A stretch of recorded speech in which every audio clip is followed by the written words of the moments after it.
जय श्री राम दोस्तों क्या आपको पता है कि एक लॉस करने वाले ट्रेडर में और एक प्रॉफिटेबल ट्रेडर में क्या फर्क होता है? What? बहुत छोटा सा फर्क है, लेकिन उस जो शब्द है जिसका मैं नाम लेने वाला हूँ उसकी मीनिंग बहुत बड़ी है और बहुत डीप है। वो बहुत वैल्यूएबल चीज है। वो लाइफ में भी काम आता है, आपकी ट्रेडिंग में भी काम आता है, इन्वेस्टिंग में भी काम आता है, जिंदगी के हर किए हुए बिजनेस में भी काम आता है। Oh उस my God. लाइन का, उस शब्द का, उस सेंटेंस का नाम है डिसिप्लिन। एक लॉस वाले और एक प्रॉफिट वाले ट्रेडर के बीच में जो एक डिफरेंस होता है, वो क्या डिफरेंस है? वो डिफरेंस होता है डिसिप्लिन का ब्रिज। वो डिसिप्लिन का ब्रिज होता है जो उनके बीच में एक लाइन पैदा करता है कि तुम लॉस वाले ही रहोगे और तुम प्रॉफिट वाले ही रहोगे। वो कैसे होता है? डिसिप्लिन का मतलब तो आज तक बहुत लोगों ने बताया कि ट्रेडिंग में डिसिप्लिन रखो, ट्रेडिंग साइकोलॉजी, ट्रेडिंग में डिसिप्लिन हमेशा रखना चाहिए। ये सब चीज़ें घिसी पिटी तो बहुत लोगों ने बताई। हालांकि ये घिसी पिटी चीज़ें हैं, लेकिन काम यही आती है ट्रेडिंग में। आज भी, आज से 10 साल बाद भी यही काम आएंगी। तो डिसिप्लिन का मतलब क्या होता है इन अ ट्रेडिंग वाइज?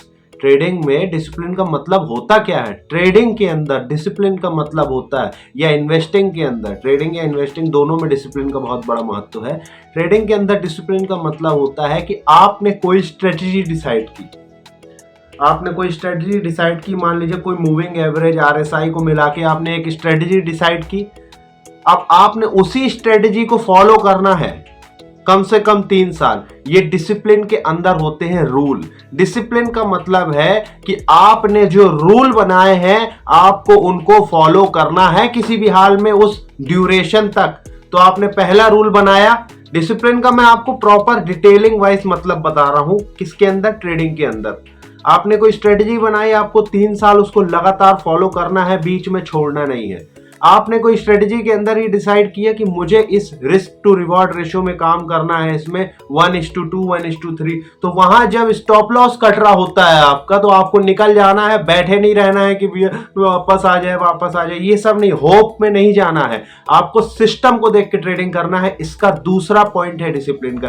तीसरा पॉइंट ये है कि आपको 1, 2, 3 कितने ट्रेड लेने हैं ये डिसाइडेड पहले से होना चाहिए, ना कि आप लॉस में जा रहे हैं, प्रॉफिट में जा रहे हैं, तो ट्रेड धनाधन 12-13 ट्रेड लिए जा रहे हैं। उसको ओवर ट्रेडिंग, लैप्सिंग कहते हैं। ओवर ट्रेडिंग वाला हमेशा लॉस में रहता है, हमेशा लॉस में रहता है। ओवर ट्रेडिंग मत करना, कभी मत करना। आप कोई पाप कर देना, ओवर ट्रेडिंग मत करना, बहुत लॉस होता है। सबसे पहली चीज, आप पूरे दिन में अगर लेवल टेबल में भी उठोगे तब भी 12-13 ट्रेड में आप देखोगे तो आपको 500-700 रुपए तो चार्जेस, ब्रोकरेज, फलाना ठिकाना लग चुका होगा। तो वो भी कम नहीं होता है। और मान लो लॉस में उठे तो आपका तो वो भी और वो भी, दोनों तरफ से आपको फांसी हुई। मत करना, ओवर ट्रेडिंग मत करना। ये 3 पॉइंट्स आपको क्या मैंने बताए? पहला, डिसिप्लिन के अंदर आपको जो स्ट्रेटजी बनाया हुआ है, rule. Discipline is equal to rules we have made, rules we have to follow. Rules जो हमने बनाए हैं, रूल्स जो हमको वो फॉलो करने हैं। तो पहला डिसिप्लिन का पॉइंट है कि rule based investing, rule based trading strategy जो भी हमने बनाई है, चाहे ट्रेडिंग में बनाई हो, चाहे इन्वेस्टिंग में बनाई हो, या किसी भी लाइफ में किसी भी चीज में बनाई हो। अभी अपन ट्रेडिंग की बात कर रहे हैं, तो ट्रेडिंग में अगर कोई स्ट्रेटजी बनाई, आरएसआई, एमए, मूविंग एवरेज, ये सब चीजों की, तो अपने को उसी को फॉलो करना। 3 साल बैक टेस्ट, फॉरवर्ड टेस्ट, सब कुछ उसी में करना है। मरना जीना भी यहाँ, मरना भी यहाँ, सब वही करना है 3 साल। दूसरा, कोई स्टॉप लॉस आपने तय किया है, कोई टारगेट आपने तय किया है, सिस्टम आपका बोल रहा है तो उस पर निकल जाओ। आशा में मत बैठे रहो कि ये ऊपर भी जा सकता है और मैं क्यों टारगेट में निकलूं, ये नीचे भी आ सकता है, मैं क्यों स्टॉप लॉस लेके निकलूं। नहीं, सिस्टम ने, आपने डिसाइड किया, सिस्टम में आया, सब खत्म। कोई भी ये यहाँ से इमोशन का खेल नहीं चलेगा, इमोशन लेस होना चाहिए। तीसरा पॉइंट क्या है कि आपको कितने ट्रेड लेने हैं ये आपका डिसाइडेड पहले होने चाहिए। मेरी सलाह के हिसाब से आपको 2 से 3 ट्रेड से ऊपर नहीं लेना चाहिए डेली। उससे ज्यादा ओवर ट्रेडिंग है, उससे ज्यादा जितने भी ट्रेड लिए जाते हैं सब लॉस में जाओगे। इंट्राडे का नियम एक लिख लो, आज लिख लो।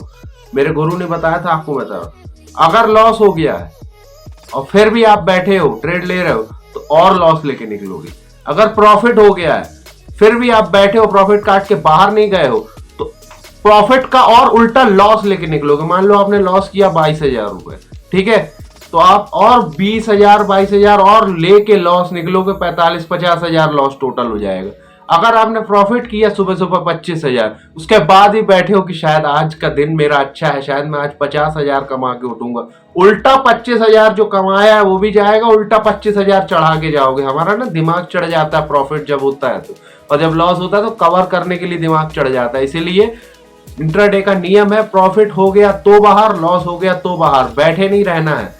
अगले दिन का इंतजार करो, अगले दिन फ्रेश माइंड से आओ। बैठे रहोगे तो सब एक ही दिन में खो के जाओगे। याद कर लेना ऐसा हुआ है कि नहीं हुआ। बैठे रहे हो सब एक ही दिन में पूरा खोए हो या नहीं खोए हो, याद कर लेना, कमेंट में बताना। जय हिंद।